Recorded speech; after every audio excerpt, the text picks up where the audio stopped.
Praise God. So let's now go to the Word of God this morning. And thank you for sharing, everyone, once again. At ang ating pong devotion this morning, we entitled it, Keep Focusing Toward Your Goal. Alam po ninyo, marami pong mga naririnig po natin na encouragement, motivational words. Marami tayong naririnig po ng mga words that will uplift you and encourage you. Pero meron din tayong mga naririnig sa buhay natin, sa ating takbuhin sa buhay, na mga discouragement or sometimes a bash or bastos yung iba, no? Bastos, and a word that will disqualifies you or even brings discouragement sa buhay natin. Ano? Pero merong mag-cheer sa'yo, merong magbubu sa'yo. Pero kapatid, whatever it is, you have to keep on focusing toward your goal. Katulad po ng isang buksingero. Ang buksingero ay marami pong mga naririnig po niya na mga sinasabi ng mga taong nanonood sa kanya habang siya po nakikipag-boxing. Hindi ako buksingero, no? Pero I just picture it in my mind na habang siya pa yung nakikipag-boxing, maraming nagsasabi, yan, balatan mo na yan, straight punch yan, uppercut. Marami pong mga sisigaw. Yan, ilag ka. Pero, syempre, tapos meron naman magbubu, Boo! Pero ang focus po ng isang boksingero ay kung ano pong instruction sa kanya ng kanyang coach. Kahit gaano kagaling ang isang boksingero, dapat meron po siyang coach. Okay? Yung pong kinikilala niya na mas nakakaalam ng sitwasyon. Kasi minsan sa ating pong buhay ay meron tayong mga ginagawa na hindi natin nakikita na yun pala ay kamali natin, no? Mali na move, ganun. So, nakapokus ngayon yung pong boksingero dun po sa utos at sinasabi ng coach niya nung siya ay nasa corner. And then pangalawa, of course, nung nandun na po siya sa labanan, ay siya na lang lagi paglaban yan, no? Kinakailangan, aside from the words of the coach, dapat he knows what to do. Magkaroon po siya ng strategy, magkaroon po siya ng determination, maging strong po siya. Ayan po ang buhay po natin. We learned a lot and we hear a lot of advices sa buhay po natin, mga kapatid. Pero yung decision mo at yung estratehiya mo, yun pa rin ang magbibigay ng panalo sa buhay mo. At syempre, yung pong guidance ng Banal na Espiritu, yan po number 1 sa atin. Actually, kanina, ako po yung nagising and then I keep praying for our nation. Talagang, I don't know if it is some emotion, but I know that it is the groaning of the Holy Spirit in my heart. Praying for the President. Kasi, hindi po ganun kadali ang nasa posisyon, ha? I love all the presidents, no? Lahat po nung si Presidente Duterte ang nasa posisyon, I did pray for him, I support him, no? Pag mayroong magsasalita ng laban sa kanya, I depend his and support his goal, no? Para po sa bansa po natin. At ganoon din yung mga nakaraan, si President Aquino, no? Yung mga nakaraan po mga presidente. And even now, the president is not perfect actually. The president, and he's not perfect. May mga pagkakamali, may mga maling desisyon, or out of control po niya ang marami, Hindi po niya, marami siyang hindi nakikita. Okay? Pero yung pong dumating po sa akin na if I am in his position, na marami kang maririnig na mga bashing, and even your own family, ganitong gagawin sa'yo, Parang ang sakit, Ang sakit sa puso ng isang tao, Kasi ang dumating sa akin, tao din siya, di ba? Tao din siya. Na bagamat pinili mong posisyon yan, kailangan nandiyan talaga yan, kailang ang inilagay ni Lord sa heart ko is that to give him strength and to give him wisdom. Hindi po madali yung posisyon na yon na kapag tinanggap niya lahat yung mga negatibong mga salita laban sa kanya, makakaapekto po even to his health, no, even to his family, lahat. Pero sabi ko, Lord, thank you for the strength of all our nanunungkulan. Kahit may mga mayors natin, mga governors natin, all of them. Hindi po nakakatulong actually para po sa pag-unlad ng lahat, maging po sa mga padre pamilya, no? Even to the pastors in the church. Kung meron mga pagkakamali and yet instead of supporting the pastors and leaders, ano, ay we need to support them. Pray for them and support them, cheer them up. Okay? At kaisa tayo. Kasi nga po, naghahangad na ng pagbabago ang ating bansa. At naghahangad, wala namang taong hindi gusto ng katwiran. Ano? At ako'y naniniwala, lalong-lalo na sa gobyerno natin, ay kahit sinong ilagay natin dyan, meron talagang opposition. Kahit sino pong ilagay po natin sa na nakaupo, meron talagang umu-oppose. Ano? At hindi natin alam kung gaano mas mabuti ang pwedeng pumalit. Kaya ang pinakamaganda po is that we have to honor and respect those people in authority. Okay? And let us keep focusing toward our goal. No, sabi po ni Pablo in Philippians chapter 3, verse 14, I press toward the goal for the prize of the upward call of God in Christ Jesus. So si Pablo po, sa kanya pong tungkulin bilang apostol, ang kanya pong mandato na tinanggap mula sa Panginoon, doon po siya nakafocus. Okay?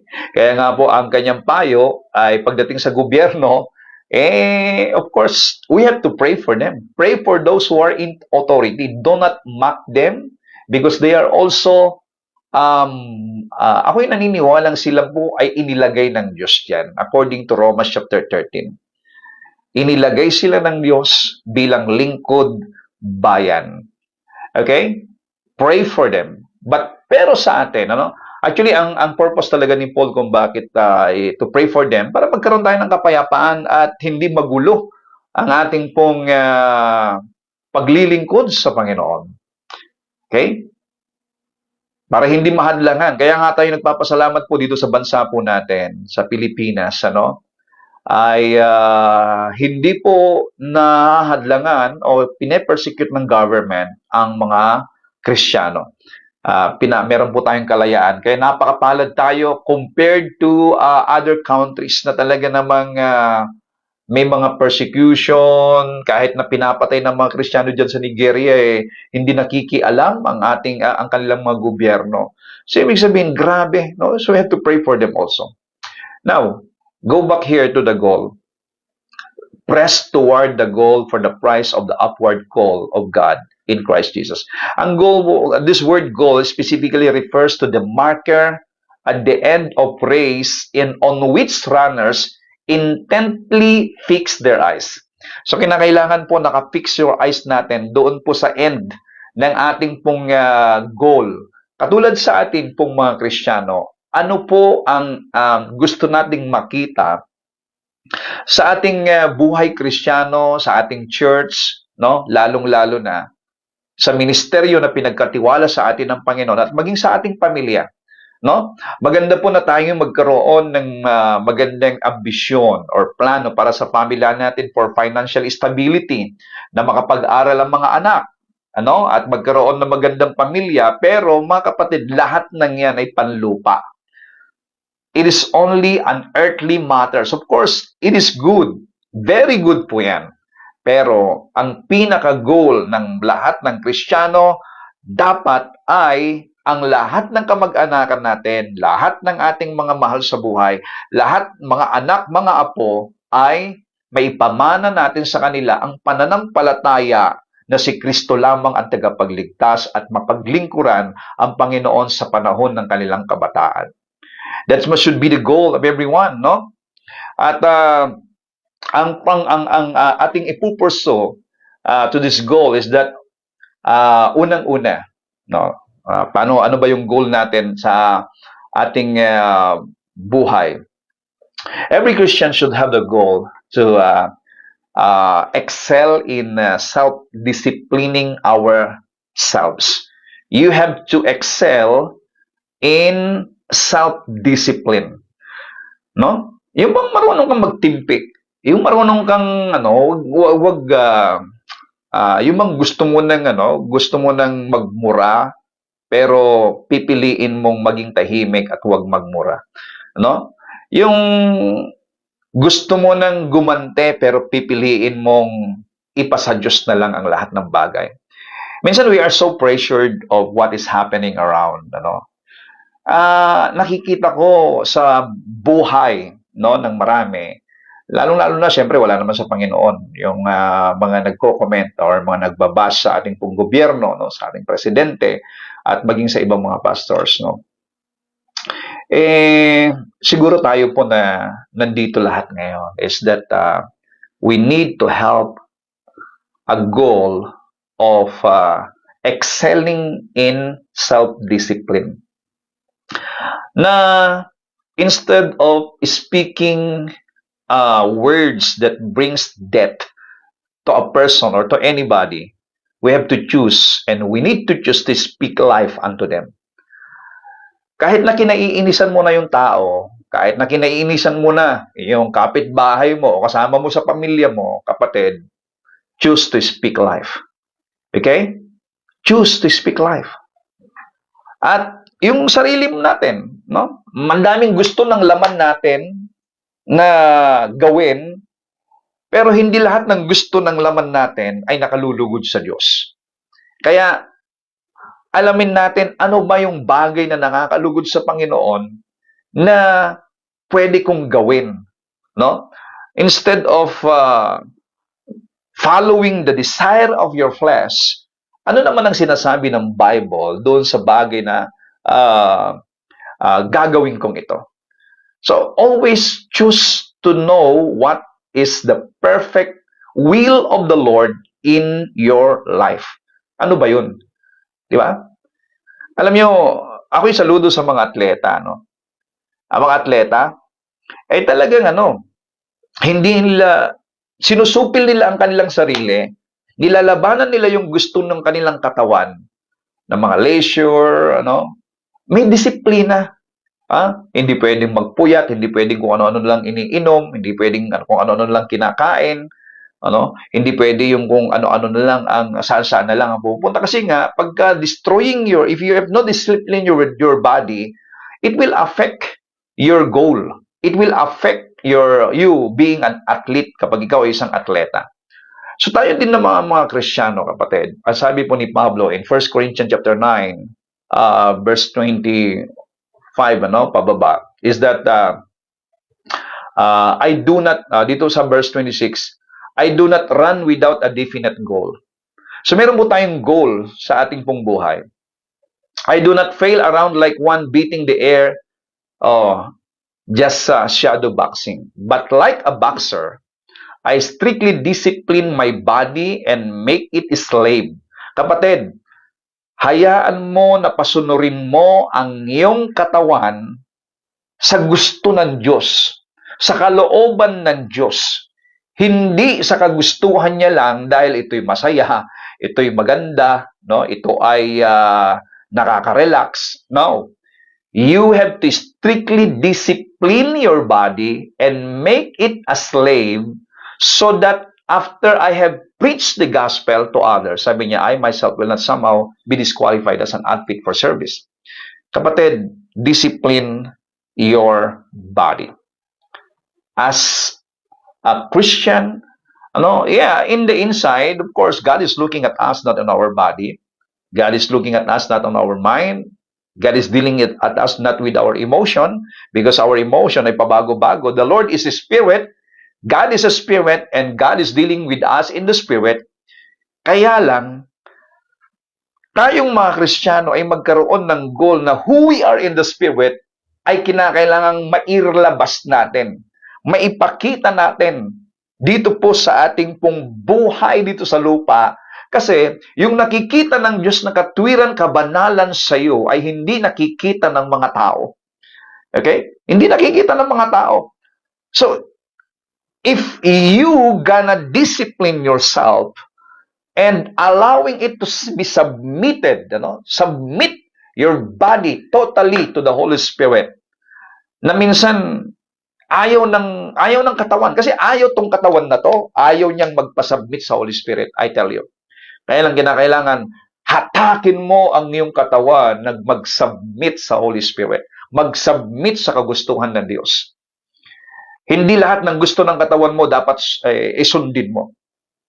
Ay, sulat nga po ninyo dyan, mga kapatid. Hindi lahat ng gusto ng katawan ko ay susundin ko. Ipapasakop ko ang aking katawan sa gusto ng banal na Espiritu. Amen? We need to exercise and learn every day, mga kapatid, to submit ourselves in the Holy Spirit. Gusto mo na magalit? Then calm down. Choose to be calm down. Choose to be at peace.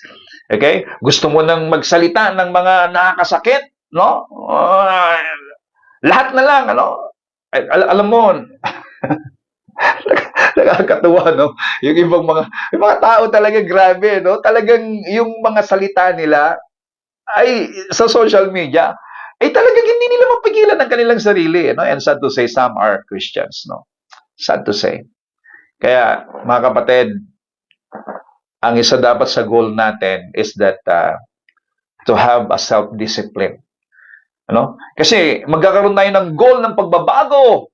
No? Gusto nating mabago ang bansa, gusto nating mabago ang komunidad, gusto nating mabago ang kapaligiran.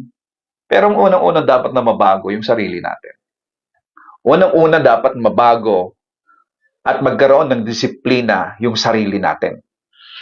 Learn to submit yourself to the Holy Spirit. I strictly discipline my body and make it a slave, sabi ni Pablo. Kaya nga yung pag-aayuno, yung fasting. Of course, fasting is not just punishing yourself and making it, you're starving yourself para nang sa ganun ay gusto magawa ng Diyos o gawin ni Lord yung pong ginagawa, yung gusto mo. That's not actually the purpose of fasting. Kasi po, hindi kikilos ang Diyos dahil sa sakripisyo mo. Only by the sacrifice of Jesus Christ. And lahat ng bagay ay ginawa na ng Panginoon. The Lord already blessed us. The word blessed us, nandiyan na po siya in the Spirit. You just need to know, you just need to understand, you just need to believe and speak it out, learn how to manifest all of those blessings na inilagay na ng Diyos sa ating espiritu. You need to believe that. Okay? Now, ano ngayon ang purpose ng fasting natin? Para sa akin, the number one purpose of fasting is to discipline yourself. To submit your body na hindi lahat ng gusto niyang kainin, pakain mo. Walang isip yan eh. Wala pong isip ang katawan, mga kapatid. Yung gusto niya, no? Nanginginig pa yan. Hindi lahat ng gusto niya dapat igawin mo. Kaya nga minsan, sinusupil mo. That's why, when you do fasting, ipinapakita mo na itong katawang kong to, kahit gusto niyang kumain, kahit gusto niyang uminom ng ganito, kahit gusto niyang gawin ito, gusto niyang pumunta sa isang lugar na ganito, hindi ko siya papayagan. I will train this body to submit unto me. No? I-submit mo ang sarili mo, yung katawan na yan, sa kagustuhan ng Diyos. Okay? Fasting is a disciplining your body and exercising it to submit it to the Lord. Ipasubmit mo sa Lord yan. Yung katawan natin, ayaw niya magbasa ng Biblia. Ayaw niya minsan pumunta sa gawain. No? Ayaw niya na gawin yung mga spiritual activity. Yung katawan natin, ayaw niya na pumunta at magpahayag ng salita ng Panginoon. Kung ano-anong mga dahilan. Yan ang katawan natin. Gusto niya humilatang maghapon. That's what our body wants. Kung papakinggan natin lagi ang sinasabi ng katawan natin, kapatid, hindi natin magagawa ang goal natin. Hindi natin magagawa ang ipinagagawa ng Espiritu Santo at lalo tigit ang Great Commission. So learn to submit your body to the Holy Spirit. That's why, ayaw niyang manalangin, no? Ayaw niyang magpuri sa Panginoon, yung katawan na yan, then, lift your hands up high to the Lord. Ayaw niyang pumalakpak, papalakpak mo. Kinakailangan po ay i-submit mo ang iyong katawan sa Lord. Hallelujah. Ay, sulat nga ninyo dyan, mga kapatid. I will submit, I will strictly discipline my body and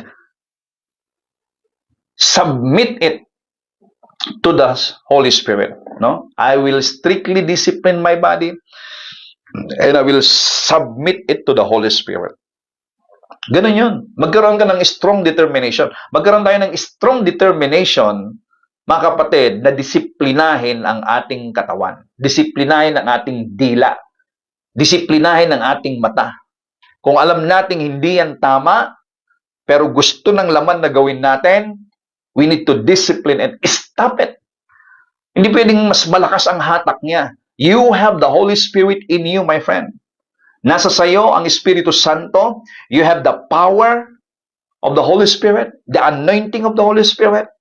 So, kinakailangan hatakin ng katawan at mas malakas ang hatak ng Espiritu Santo sa iyong katawan para mag-submit sa kagustuhan ng Lord. Hindi yung kagustuhan ng ating laman. Kaya minsan, mag-abstain ka ng food kahit 1 meal lang. Sabi niya, gutom na ako. Hindi kita pakakainin ngayon. Mag-pray ka. Sabi mo sa katawan mo, hindi kita pakakainin ngayon. Lumuhod ka, manalangin ka. Ito, nagkakagulo na ang bansa natin. Ha? Manalangin ka. Ayan. Magbasa ka ng Bible. Puro na lang, kaya kung ano-ano mga naiisip mo na mga negatibo. Kasi nga, puro sa mundong nasa isip. Puro pagkaperahan, puro mga nasa isip, puro away, puro balita sa politika, puro balita sa ganito. Pero yung salita ng Diyos, hindi na nailalagay doon sa isipan ng brain mo. So, submit it. Sabi mo sa kanya, huwag ka munang kumain ngayon, di kita pakakainin. Magbasa ka ng Bible. Di ba? Parang nag-aaway kayo. Nag-aaway kayo ng sarili mo. Inaaway mo yung katawan mo. Pero alam po ninyo, mga kapatid, you have to learn to submit yourself. Excel it. Nako, sabihin ko mo sa inyo, pag nagsimula ang pagbabago sa ating sarili at ma-impluwensyahan natin yung iba, sa sinasabi ko ngayon at sinasabi ng Lord sa atin, mga kapatid, hindi man natin mababago ng bigla ng bansa natin, unti-unti yan, Lalong-lalo na ang mga leaders natin, of course, we have to pray for them, mga kapatid. Nako, hindi mo basta-basta mababago ang mga yan, lalong-lalo nag-sink in na po yung Espiritu. Tayo nga, hindi natin nababago sarili natin. Tayo nga, minsan talagang sumusuway pa sila pa kaya, kahit anong gawin mong bashing yan. Eto po napansin ko, ang tao, kapag binabash mo, binabastos, lalo kapag wala sa Lord, ano yan? Kung ano sabihin mo sa kanya, halimbawa, ganito kataas, katindi yung intensity ng sinabi mo, ay lalagpasan niya yan. Lalagpasan mo rin. Kaya walang mangyayari. Pataasan kayo ngayon ng pataasan kayo ngayon ng matatalim na mga salita.